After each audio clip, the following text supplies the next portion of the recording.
Teaching Tax Flow podcast, where the goal is to empower and educate you to legally and ethically minimize taxes paid over your lifetime.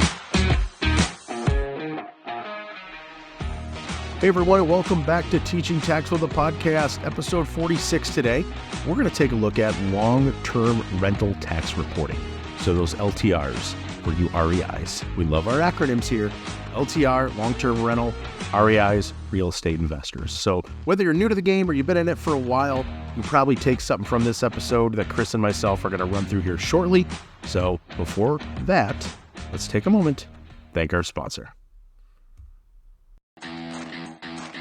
This podcast is sponsored by Reps Tracker.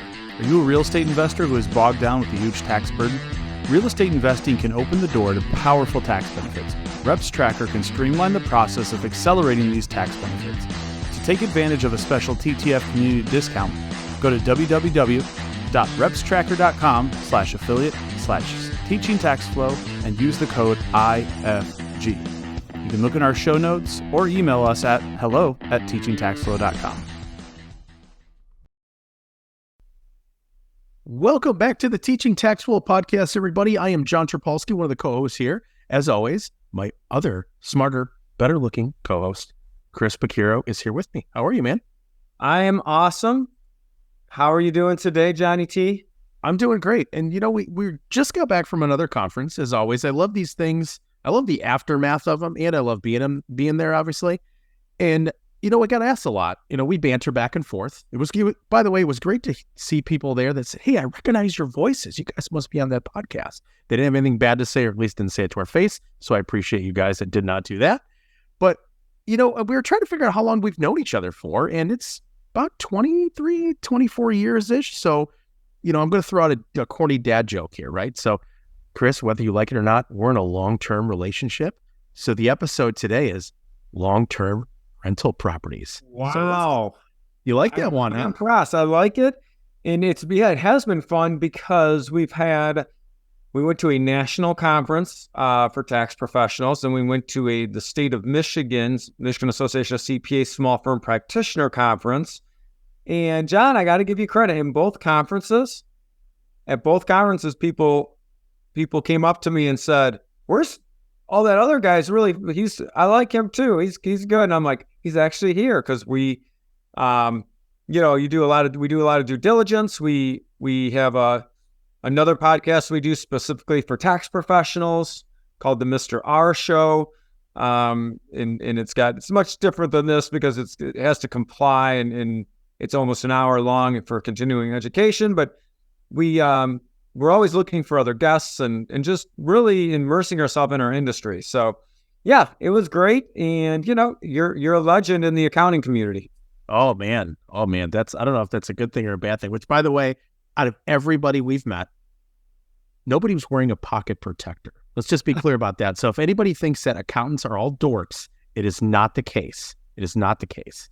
So let's talk about these long-term rental properties, right? So for those of you that aren't familiar with it, or maybe you're very familiar with it, you don't even really know the definition. You've been in this long-term relationship so long. Chris, let's start with that. So let's define by IRS standards or IRS definitions what an LTR or a long-term rental property is. Well, the thing to remember when it comes to determining if you have a short-term rental or long-term rental is what does the tenant stay look like? Now, those of you listening that are in the real estate world or REIs, we know that there's something called a midterm rental, which is typically a furnished property renting from 1 month to over 1 month, but less than a year. A lot of times you'll have traveling nurses or people unfortunately there with the loved one for a hospital stay or some treatment. But there's no such thing as like a midterm rental in the tax code. So this is get your IRS publications out. Go to 527 if you want to follow along in your textbooks, or you can make it be really easy. Just log into Teaching Tax Flow and watch our mini lesson on this, which is for complimentary as a basic basic subscriber. But to answer your question, under IRS publication 527, a long-term rental property has two attributes, and I'm quoting: any dwelling where rental income is paid for the use or occupation of property, and does not meet the short-term rental definition under Treasury Regulation Section 469, 1TE3. Sounds like a Star Wars character, huh? C3. It does, actually. And so bottom line is, if you have a rental, if you have a dwelling, doesn't have to be a home. Could be a condominium. It could be a container that people live in. It could be a tent. It could be a camper. If it's a dwelling where rental income is paid for the use or occupation of the property, and it does not meet the short-term rental property definition under the Treasury Regulation Section 469. And so in comparison to, so STRs is another term that we threw out there a good bit. So short-term rentals. So obviously we're talking to long-terms, but for comparison purposes, what defines a short-term? Right. A short-term rental is a property that meets one of two qualifications. The first qualification, in the much more prominent one, I'd say 98% of the time, the average tenant stay is 7 days or less. So a lot of times those are referred to as vacation rental properties. So 7 days or less average stay is a short-term rental property. Now that's for a calendar year. So sometimes you might have a short-term rental property, but for a given tax year, it's not considered a short-term rental property. I'll give you a personal example. One of our properties in Panama City Beach, Florida, we've used it as a short-term rental property, short tenant stays. There's some tax advantages to that go beyond the scope of this particular podcast, but definitely jump into our community to ask about those.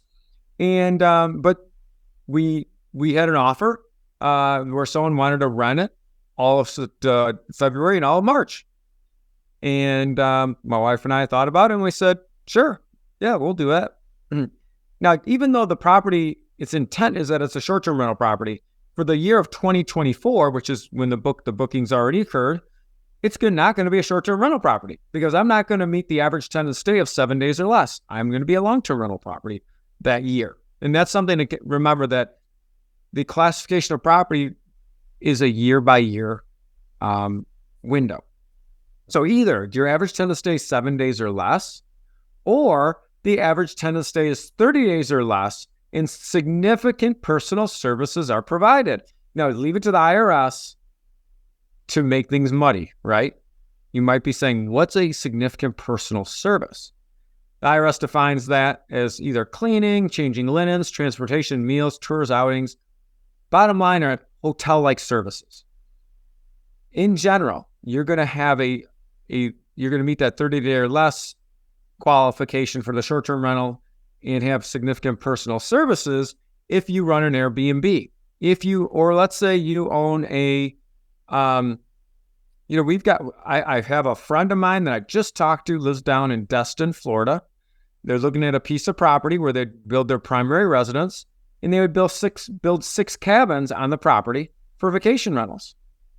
This is going to be the reason they're doing it is they want to focus on having clergy or kind of almost like a religious retreat. Regardless of the reason, those units, the person might stay more than a week, right? Maybe they're down there for 21 days, 14 days to help out. But since they'd be providing significant services, meaning they're the ones actually doing changing the linens, they're the ones cooking meals for the people, they're the ones that are checking people in, then they would qualify for short-term rental under that 30-day rule. But that's very rare. When you look at all of the short-term rental properties out there, if 2% of them meet that's high. So if you're really one of those, you're a long-term rental property, and most rental properties are long-term rental properties. And then reeling back into the long-term side, right? So you hit a couple of really good points there that I really want to, we'll say, bring them back to the forefront or bring them up to speed. So one of them is being that, you did mention Airbnb and Vrbo, right? Like there are a lot of rentals out there that are, and I've seen some that really allow a minimum stay of 7 days or 30 days. So it's really their choosing by their choosing. They, for whatever reasons, want to more or less, I should say, be considered a long-term. Again, for whatever reasons. Maybe it's just for the ease of their lives, or maybe they only have a month in there they want it gone for. But then also too, right? Somebody can I'm going to imagine, kind of bounce back and forth. Even so, say you have a property, and I'm asking this. I know the answer because, Chris, as you know, and actually my first primary residence, it was a condo, right? So I lived in it, ended up moving out of it. It's funny that I just actually did a podcast on this with one of our partners out in California. I was not in California at the time, but we had a great conversation around this about how really that property morphs into multiple things, right? So it started off as my residence, turned into a short-term rental on Airbnb, a long story up. Maybe if it comes out at the same time, I'll put a link to that podcast in this one if you guys want to listen to it. It's a crazy story. But then went to a long-term, then went back to a short-term, and then we sold it. So it was a very, let's call it a dynamic piece of real estate. It was an unintentional investment to add to the mix. But do you see that kind of being the case a lot, or is that really just a rarity that something kind of transforms year to year and bounces between a long-term and a short-term? Yeah, in general, there could be several reasons why something bounces between long and short. One could just be government regulation. Sometimes there's the STR, what we call short-term rental, rules change, the licensing changes. Sometimes you have people running a short-term rental that is against the condo association and or the homeowners association, and you get nabbed, quite frankly.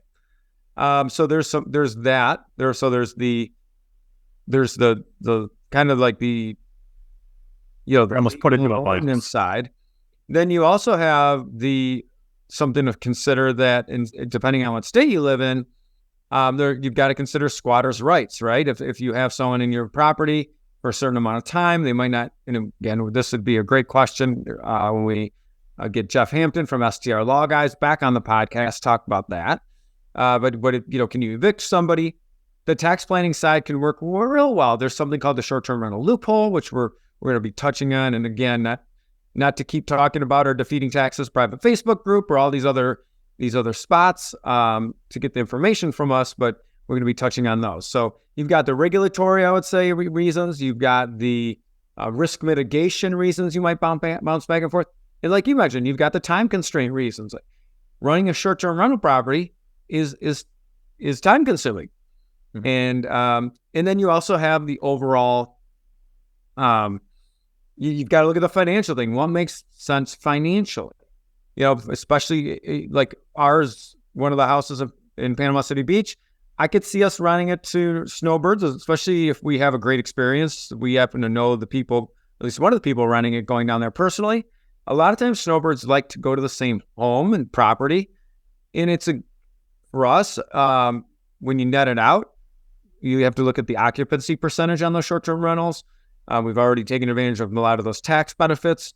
So it could be it could be part of your short-term rental, part of your long-term rental. In general, though, from an IRS perspective, it's going to be a long-term rental property. And then a couple of questions for you. It's almost a twofold, but we can answer them one at a time. So say somebody was looking to get into real estate investing. Like right out of the gate, they've never done it before. They have, let's not even say they have the savings. Say they're using, was it OPM, they call it? Other people's money for investment purposes.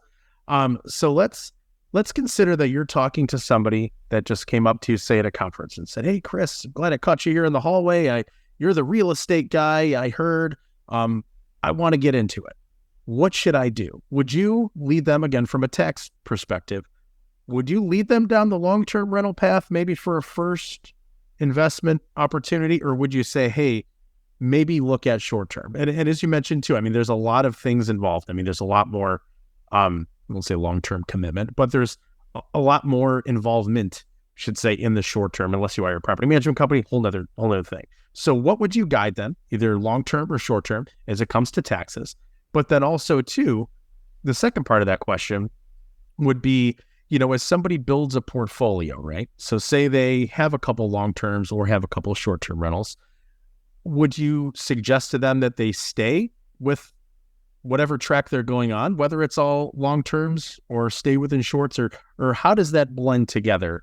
Is it a 50-50 split? Say, hey, you have more than 50% of your properties is this, or is it property by property as far as for the IRS looks like? So those two questions. Right. So I'm going to take away the tax part of it, because there are more tax benefits immediately for short-term rentals, but there's definitely advantages to long-term rentals as well. So to strip away the tax benefit, I would say that you have to look at their experience, their opportunity cost, how much time they could put into something. And it would come down, just like we talked about in teaching tax flow, diagnose someone's tax situation using marginal tax rate, prescribe the tax strategy. So my advice to someone would be, well, what's your goal? How much time do you have to put into this? How much resources do you have to put into this? How bankable are you? Because a lot of times it's a catch-22, because to expand your portfolio, you'll need to apply for loans. There's a limited amount of Fannie and Freddie loans that you can take out on yourself. I believe it's 10. I can't remember. Brenna Carls has helped us out a ton from the mortgage shop on understanding some of those rules. Because it'd be like, yeah, I'd love to quit my job. I'm single and buy a bunch of rental properties. Well, problem is, if you don't have employment, then you're not going to get financed on these properties. So it would come down to how much, what their goal is. Is this a long-term hold? Is this what's short? Is it something you're going to manage? Is it how much cash do you have? What's your expectation? Because a lot of times when you're dealing with a short-term rental property, you've got to furnish it, right? And that's something you can't really finance that. So that's going to be coming out of your pocket. Now, some of them you do buy furnished. We've purchased short-term rentals furnished, and one of them was turnkey. Two of them had to be gutted pretty much, and really one was a pretty big lipstick, and the other one was a full gut job. So it just depends on the situation, So obviously, if it's your first rental property, you probably want to take it easy and maybe be a little bit more hands off. So what I'm seeing is people jumping into maybe a property that they're depends on what they're looking for, but they might be a little more hands off. So it's pretty much that kind of ties into. Oh, I'm sorry. No, so basically, what you're saying there is obviously the bankability side of it, but also what their comfort level is, right? Absolutely, that's very important. And so one thing, like I'll give you an example. One thing that gets confusing to people, and we talk about this in the defeating taxes group, is what happens if I convert my primary residence? I move. I've got a low interest rate. I really don't need to sell the property. Should I convert it to a rental property? And then a lot of times, there's some pluses and minuses to that. Although sometimes there might be an emotional attachment to that property, and that happens also with these short-term rentals. But one of the things that I want to talk about is where to report this long-term rental. Not only so if you're listening to this and you purchased your first rental property, or you're not sure how you report this activity on your tax return, you're not alone. There are tax professionals out there that have been in business for a long time, that have never had a client with a rental property, and we get them, in our private consulting practice. Like, what am I doing with this thing? So I want to run through. There's a great guidance chart that's in the Teaching Tax Flow course on this subject, but I want to just talk through that with the listeners, because how you own the property really affects how you report it on your tax return. So I'm going to start off own the property, like we hear a lot of, or anybody that's ever looked for financing for a property, you might hear, oh, we allow you to close in an LLC. So like that's an example of one. So it's the dynamic of that. So walk us through a couple of those, maybe, as far as for how somebody could quote unquote, or not quote unquote. Yeah, I'll walk you through all of them, Johnny T, because it's going to be straightforward. So if you own the property personally, let's assume you're just a single person, or you could be married. If you own a long-term rental property personally, you're going to report it on what's called a Schedule E. I'm sure we'll put a link in the show notes, one of John's favorite terms. And that Schedule E just gets attached to your personal tax return. There's no separate form to file. It's just a separate schedule that gets attached to your personal tax return. And if you remember the episode about not all income is taxed the same, the nice part about long-term rental income is you're paying tax on your net income after your depreciation deduction. Make sure you're taking the depreciation deduction. and it's not subject to self-employment tax. So it's taxed solely at your marginal tax rate. And most of the time, you don't even have taxable income from this. One of the rules of teaching tax flow, cash flow does not equal tax flow. So you might have a positive cash flow of some $500 and not even pay tax on that. So that's if you own it personally, you're going to put it on a Schedule E. If you're a single member LLC, John, what's a single member LLC? A disregarded entity. You know what? You didn't know that at the beginning of this podcast about a year ago, did you? I didn't. It's kind of like osmosis. Like you just kind of learn. So for a single member LLC, same reporting as owned personally. Schedule E, slap it on your personal tax return. If you are a multi-member LLC or a partnership, in that case, if the rental property is owned by a multi-member LLC or a partnership, you will attach a Form 8825 to your annual Form 1065. So multi-member LLC and partnerships file a partnership tax return. That partnership tax return issues a K-1 to all of its owners or members. And the actual entity itself pays no income tax on the federal level. You would, if you own a portion of that LLC, you would report that in your personal return. Cool. Same thing. Pay tax on your net income, depreciation deduction, and you're not paying self-employment tax on it. So that Form 8825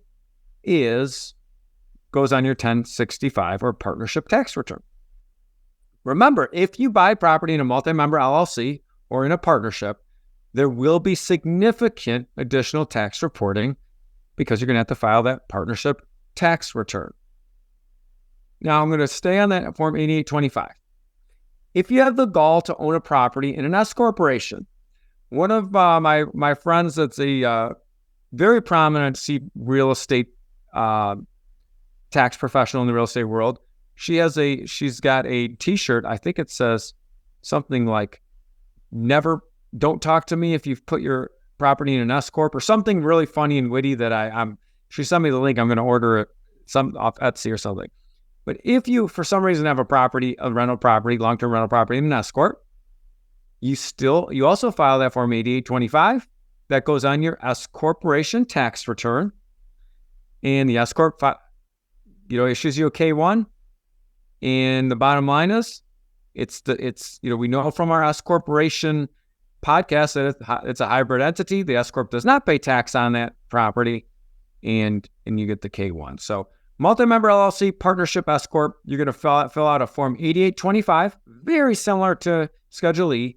Make sure you take the depreciation deduction and attach that to your partnership tax return. And John, I'm going to wrap the show up with C corp. Very rare that it makes sense to own a long-term rental property in a C corporation. Now, C corps do not differentiate between passive income and active income.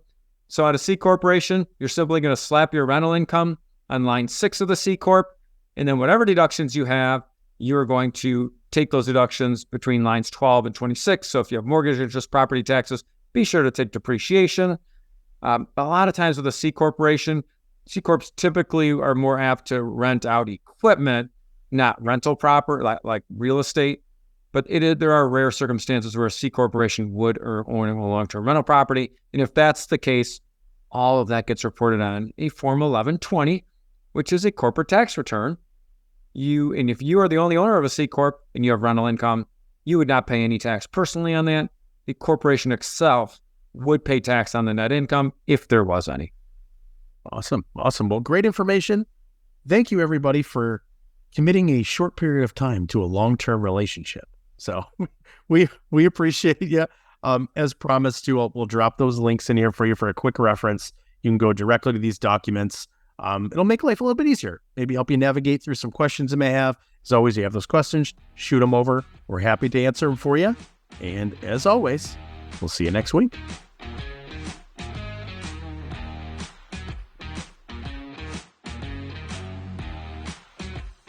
Hey everybody, thank you as always for joining us here on the podcast. Hopefully this was a great topic, as we always like to hope they all are. But even if you weren't familiar with this topic, hopefully you learned something. For those LTRs, REIs, again, we love our acronyms. But hopefully you got some good information from here. I mean, anybody that's been doing this for a while, you kind of get comfortable with maybe the way you've done things a little bit, but there may be some better ways to do it. I'm not saying anything's done the wrong way, but there might be some other opportunities out there. So again, this is just kind of our basic topic or a basic discussion around this. Obviously, there's tons of strategies that real estate investors can take advantage of, whether it's on the short-term rental side or the long-term rental side. I feel like in this episode, we did a pretty good job of comparing the two of them if you're not familiar with them. So as always, look at the show notes below. We put some resource links in there for you. Click on those, check them out, send us any questions you have. We would love to hear them. So again, as I said last episode, hang tight, great topics coming down the pipeline. We'll see you soon. Does not constitute an offer of securities. Offerings can only be made through an offering memorandum, and you should carefully examine the risk factors and other information contained in the memorandum.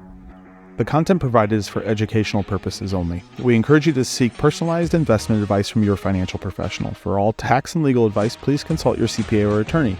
Investment advisory services are offered through Cabin Advisors, a registered investment advisor. Securities are offered through Cabin Securities, a registered broker-dealer.